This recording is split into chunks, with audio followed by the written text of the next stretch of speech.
Assalamualaikum warahmatullahi wabarakatuh. Alhamdulillahi rabbil alamin. Wassalatu wassalamu ala asrafil anbiya'i wal mursalin wa ala alihi wa sahbihi ajma'in, amma ba'du. Para jamaah yang dirahmati Allah, pada kesempatan ini sedikit kita berbicara tentang niat sholat secara zahir dan batin. Para jamaah yang dirahmati Allah, jadi niat merupakan suatu hal yang sangat penting. Dari niat itulah maka amal ibadah atau segala perbuatan itu bernilai. Apakah nilai itu baik atau buruk bergantung pada niatnya. Sebagaimana Rasulullah Shallallahu Alaihi Wasallam bersabda, "Innamal a'malu binniyat."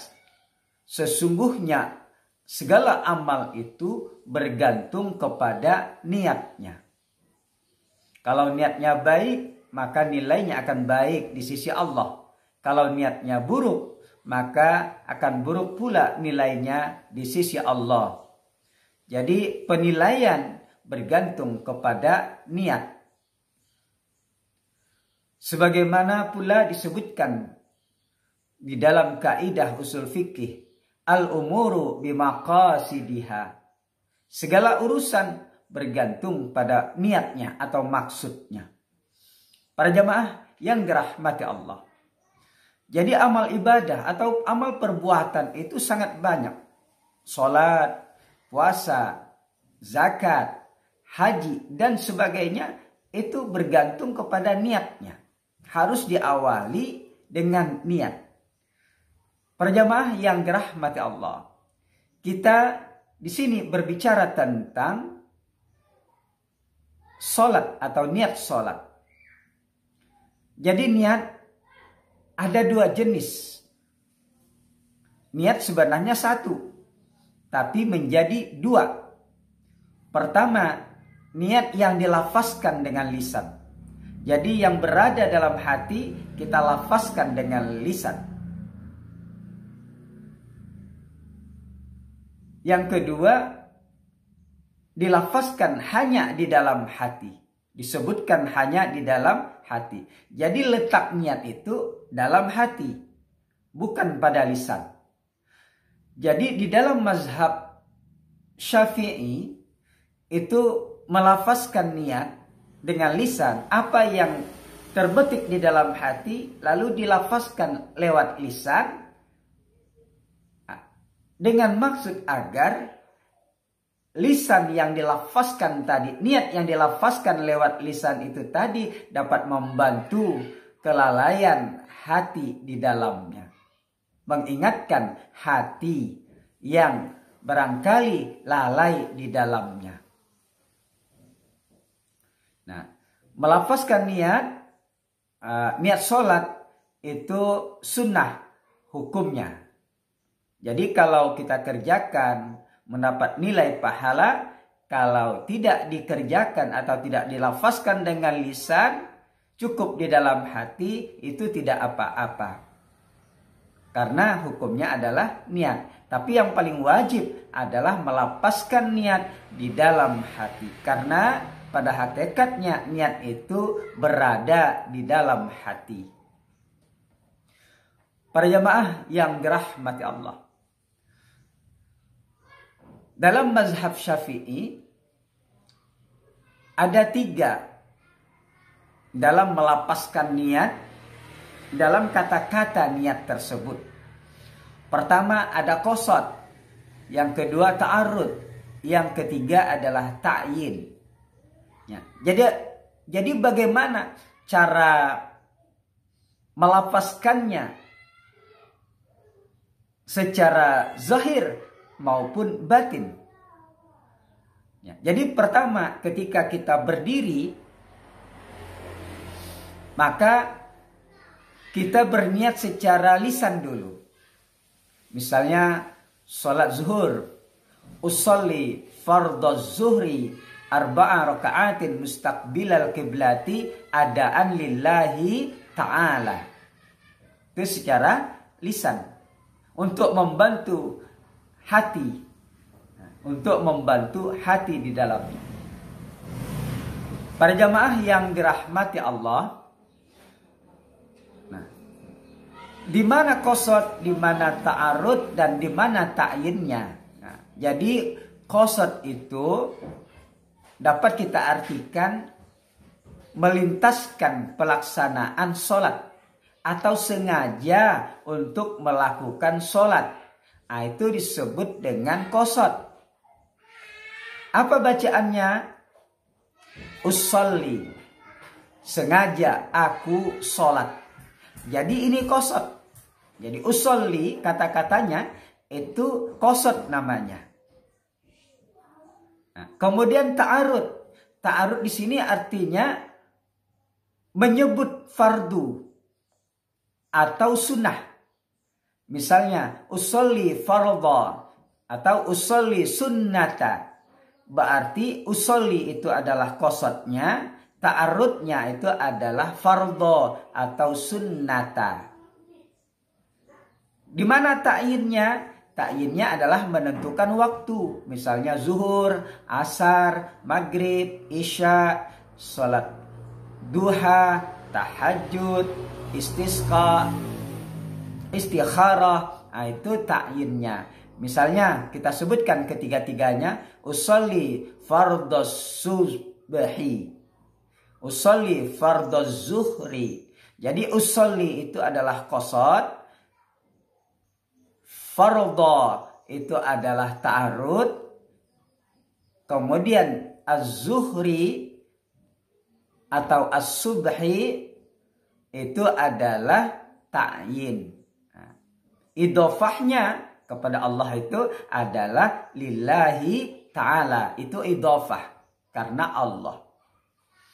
Jadi ketika kita takbiratul ihram,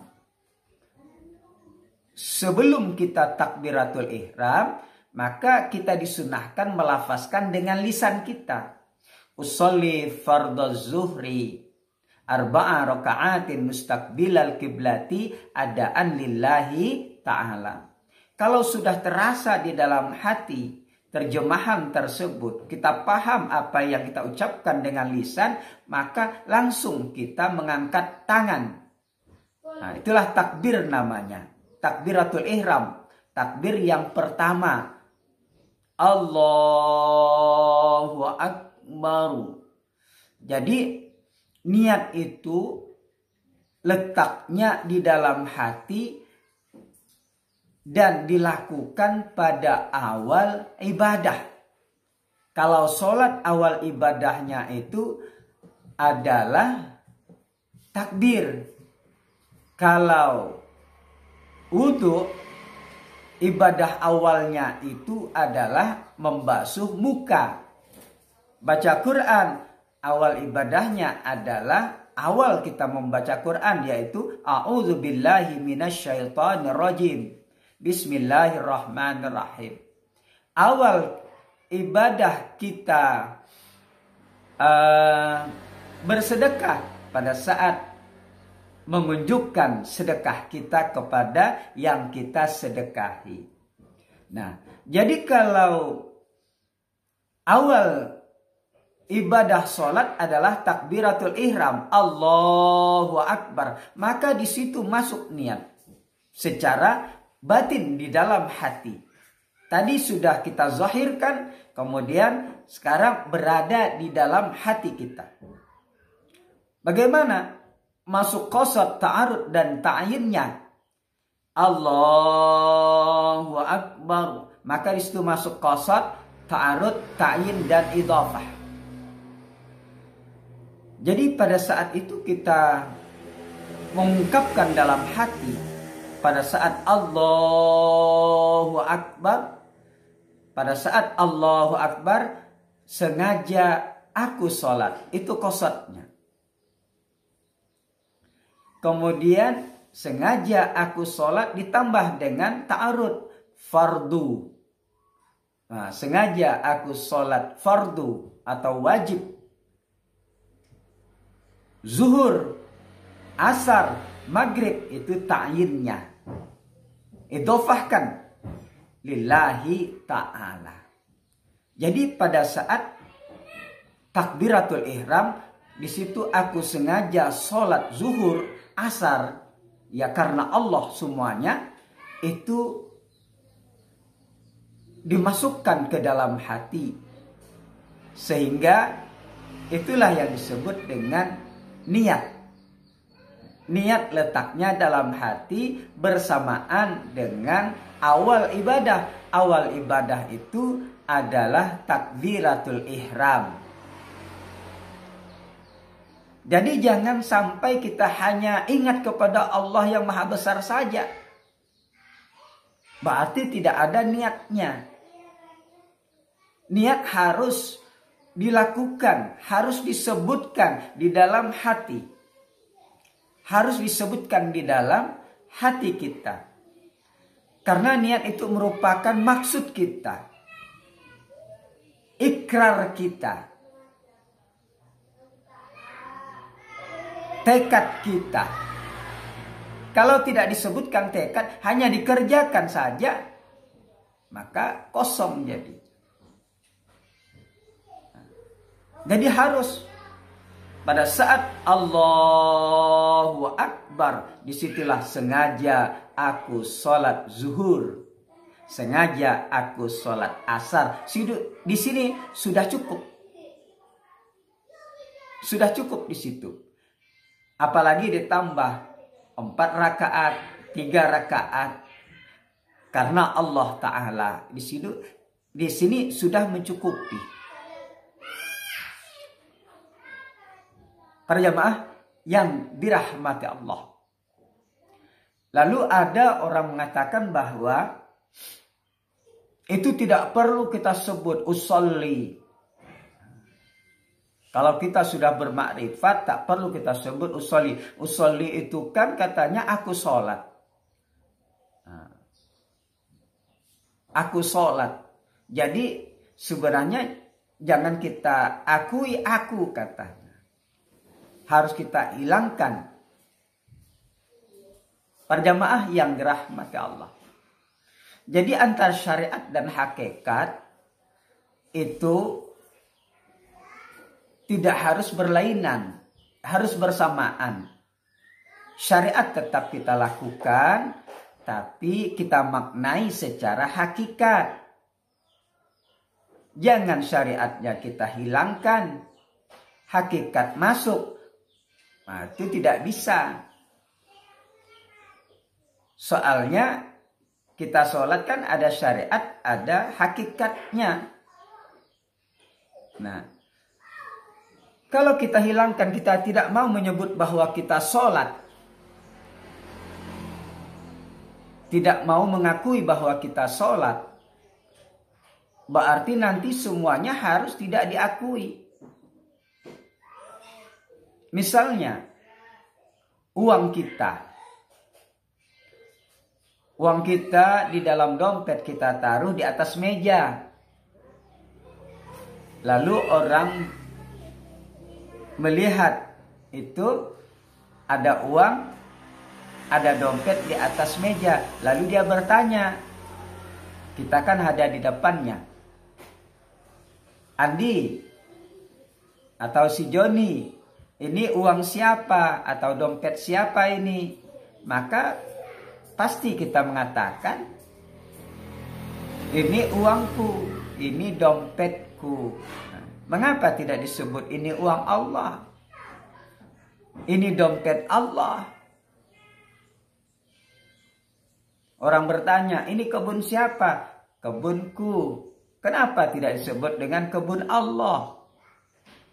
Jadi ini perlu dipahami.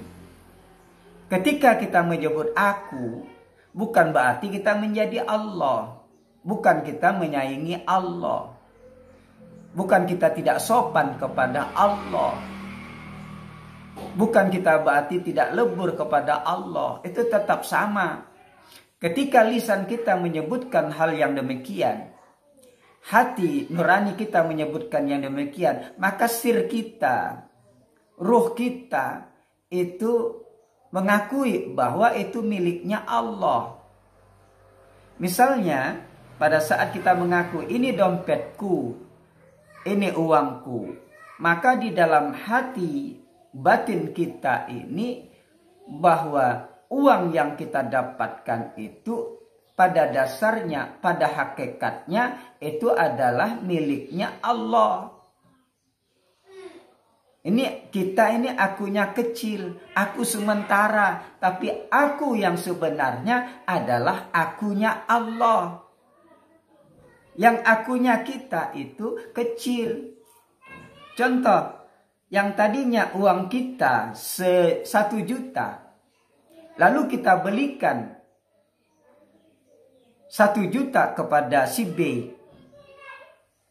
maka kita sudah mengatakan bukan uang kita, tapi uang si B.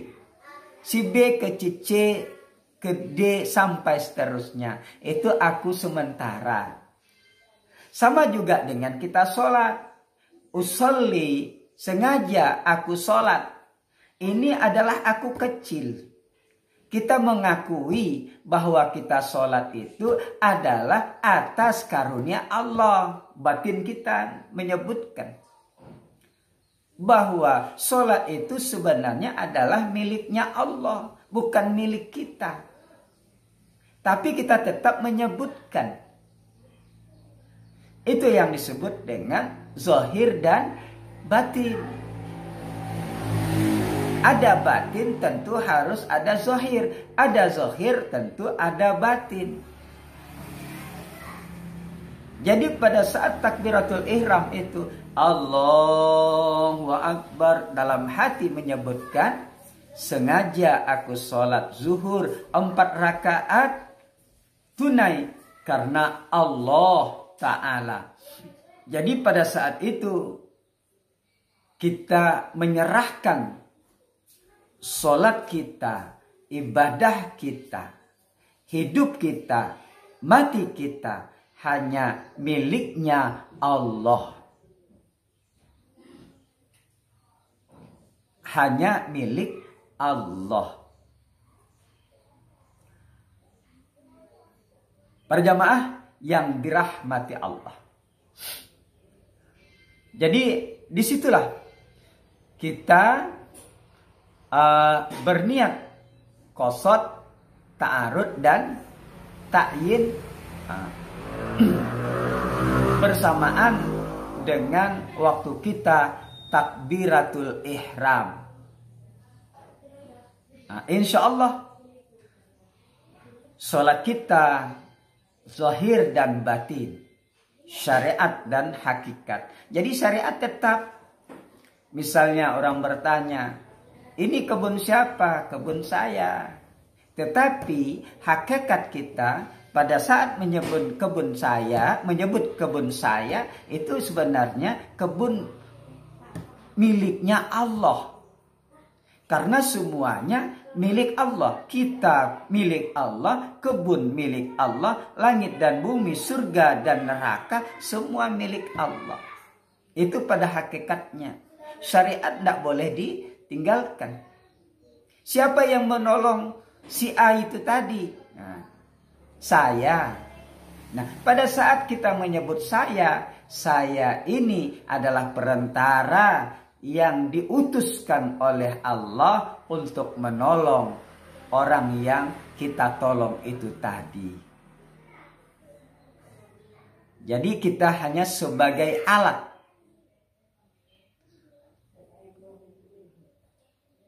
Yang memperlakukan alat tersebut, yang menggerakkan alat tersebut, itu adalah yang punya alat itu, yaitu Allah. Jadi sekali lagi, ketika kita bertakbir, jangan lupa awal ibadah tersebut harus masuk niatnya. Allahu Akbar. Disitulah masuk sengaja aku sholat subuh 2 rakaat karena Allah Ta'ala. Jadi kita sholat, kita bisa sholat, kita bisa menggerakkan tangan, kita bisa berucap Allahu Akbar. Itu semua datangnya dari Allah. Ini wajib di dalam hati kita. Wajib. Kalau tidak, itu nanti bisa syirik. Menuhankan diri kita. Nah, itu yang tidak boleh. Sengaja aku sholat. Memang kita yang sholat. Umpama kemampuan kita tidak ada sangkut pautnya dengan Allah. Itu yang tidak benar. Itu syirik namanya. Menuhankan diri kita. Berbeda dengan kita menyebut sengaja aku sholat subuh. Ini maksudnya penegasan kepada Allah. Bahwa kita sholat. Tapi sholat kita itu adalah yang kita lakukan semua dari gerakan bacaan. Semua datangnya dari Allah. Semua Allah yang mengaturnya, semua dari kehendak Allah yang maha berkehendak. Hanya ini yang dapat kami sampaikan. Mudah-mudahan ada manfaatnya kepada kita semua. Wallahul muwaffiq ila aqwamit thariq. Assalamualaikum warahmatullahi wabarakatuh.